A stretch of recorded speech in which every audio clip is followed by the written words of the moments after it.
ഉമ്മൻചാണ്ടിയെ പറ്റി കൊച്ചു പറഞ്ഞു 100% സത്യ, ഒരു നല്ല മനുഷ്യൻ. പക്ഷേ അതിലും വലുത് കരുണാകരനാണ്. കരുണാകരനെ പോലെ ഈ കേരളത്തിന് വേണ്ടി നല്ല സംഭാവന ചെയ്ത ഒരു നേതാവ്. അത് കഴിഞ്ഞാൽ ഉമ്മൻചാണ്ടി, അത് കഴിഞ്ഞാൽ പിന്നെ ആരാന്നാ ഉദ്ദേശിക്കുന്നത്? ഇ.കെ. നായനാർ. അങ്ങേര് ഒന്നും പറഞ്ഞില്ല, പക്ഷെ എല്ലാം പറഞ്ഞു.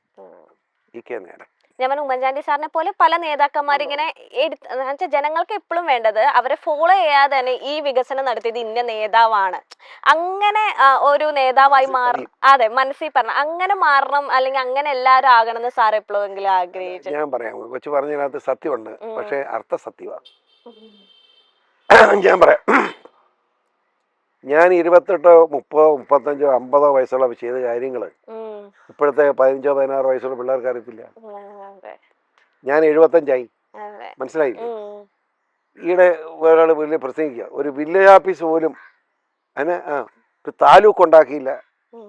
അപ്പൊ ഞാൻ അപ്പൊ അവിടുത്തെ വില്ലേജ് ഓഫീസ് ഉണ്ടാക്കിയില്ലോ പുള്ളി, അതല്ലേ പറ്റുള്ളൂ ഇപ്പോൾ. അത് പുള്ളി ഉണ്ടാക്കിയെന്ന് ആര് പറഞ്ഞെന്ന് ചോദിക്കുക. ഞാൻ ഇരിക്കുക, ഞാൻ ആദ്യം ഉണ്ടാക്കി village office village Erattupetta village ഇല്ലായിരുന്നു. ഈരാറ്റുപേട്ട പ്രദേശം പഞ്ചായത്ത് മേഖല 4 വില്ലേജ് കിടന്നതാണ്. ഞാനത് ഒന്നിപ്പിച്ച് ഒരു വില്ലേജ് ആക്കി.